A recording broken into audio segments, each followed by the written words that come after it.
So when you figure out what your audience wants and you give people what they want and they will give you what you want. That's probably the biggest lesson. None of these tools will make any sense until you figure out what your audience wants and you give it to them. And as I said, if that's confusing to you, see what other people are doing. Take a look at names in your market who have a big following, whether it's Facebook, Twitter, LinkedIn, whatever that is, and see what they're doing. And it'll ignite something, because now you're no longer sitting in this narrow box, you're expanding out, right? So figure out what your message is. The next thing is you gotta stay current. You've got to stay current. I was reminded of that this morning when we flew in and out from San Diego, and we're going back this evening, as Jennifer mentioned. I was behind a woman in security who looked a little perplexed and all of a sudden turned to me and said, "Oh my God, I have to take off my shoes?" And I sort of went, "Have you been living under a rock?" I mean, I didn't say that because she was really confused. I mean, she was, and then she had a beverage, and then they told her she could take it. She said, and she was not an elderly woman. This was not somebody who was going to see her grandchildren for the first time, right? She was probably, I don't know, maybe late 40s. They wouldn't let her take it. She goes, "You mean I can't take this? Have you turned on a TV, a radio, plugged in the internet?" Stay plugged in. Know what your audience is. Don't get caught in an interview. Don't get caught at a networking function. Know what your audience needs, what's going on, what's happening in your market. You know, this is probably the last edition of Red Hot Internet Publicity that I'm going to do. And I'll tell you why. Every time I release this book, it's been out for whatever, 6 months. 6 months into it, I'm going, oh my God, now Facebook changed, blah, blah. It just doesn't make sense. So what we're going to do is I'm going to release these in ebooks that I can just generate and update, and people can download them and everything. And I'm going to put them, I'm going to parcel them out in little chapters and things like that. And I'm actually creating a book called Fans, Friends, and Followers about the strategy of marketing yourself online, because the strategy never changes. I mean, new sites come on and new things happen. The strategy never changes. But I realized that as I sat down at my desk to rewrite this book, and I thought, this just doesn't make any sense. I don't really think, as fast as the internet is changing now, I mean, you wake up and something new is happening. As fast as the internet is changing, it just doesn't make sense. When you stay plugged into your market and what they want, you'll see the curve before it hits the road. Do you know what I mean? You'll be able to navigate that. So it's important, not just if you're being interviewed on an internet radio show or on a radio show, or in a wonderful case, maybe on Good Morning America, that the interviewer says something to you. But you want to know it because your blog posts, how many of you have a particular blog that you read? And maybe it's a website, because most websites are blogs now anyway. Have a particular website that you go to for something. Maybe it's financial information, dating, dieting, whatever. Maybe it's just a news site. Those are filters. A site that you go to over and over and over again is generally a filter. And what that is, it's a collection of whatever that topic is. Maybe it's a broad range of news topics, but now you can customize news sites to have the feeds that you want, right? Become a filter.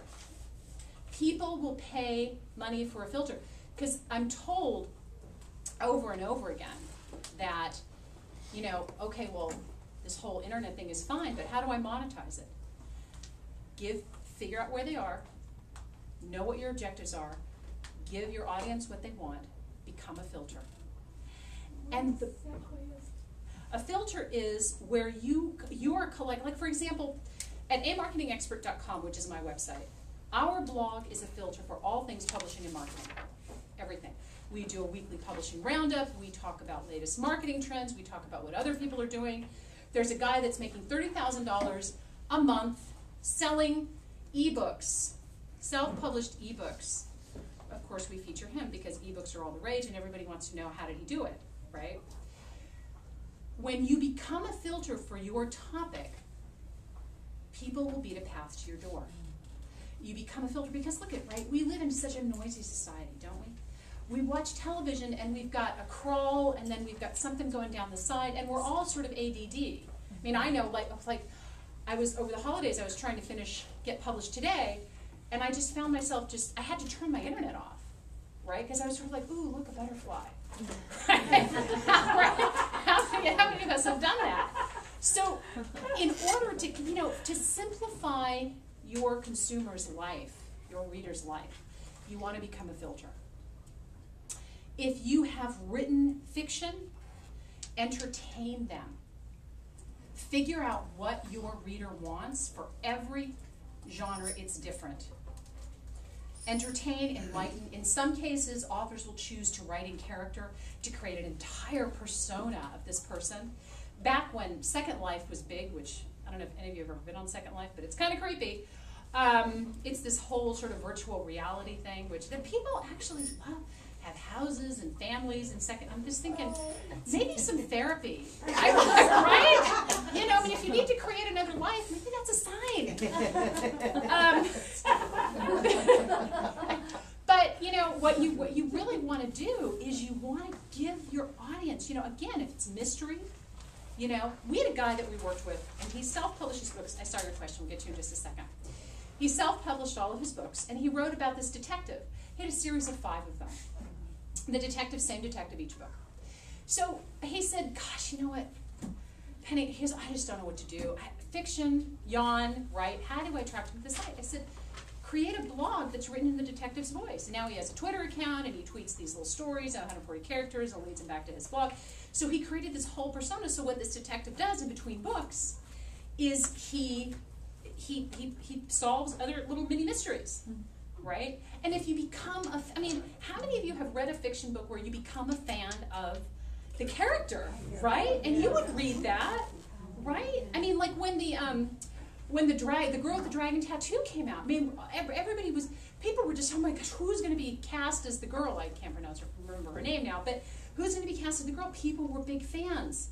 Had somebody, developed stories, little mini stories about her on the blog, people probably would have read that, right? But publishers were just sort of laughing all the way to the bank with this guy and his books that nobody originally wanted and probably didn't even bother with the blog. So the idea is to give your audience exactly what they want. You had a question? I think you pretty much answered it. Okay. I had a feeling that I might, because I knew what you were, yeah. I'm sorry, I'm not psychic. The only concern I have is you create that, how do you protect it? Or do you need to protect it? Like if you create a character and you suddenly put that out on the internet, does it not become like public domain or something like that? Well, your page there should be a copyright on every page. Mm-hmm. So your web designer, or whoever you have that's doing the site, you should put a copyright on make sure your copyright's on every page. So, because the same could hold true for all your content or your ideas. In my 11 plus years of being in this industry, I've never seen anybody steal an idea, ever. So I don't know whether I just haven't heard it, but I mean, I go to so many conferences, you think that, right, I mean, it would make conference news at some point, some level. I've just never heard it. Yes? I went to a writer's group once, and they were talking about that. So, well, I'm not sharing this with anybody because somebody might steal it. Yeah. So she sat down, it's one of the exercises. I want you to write the opening scene from Snow White.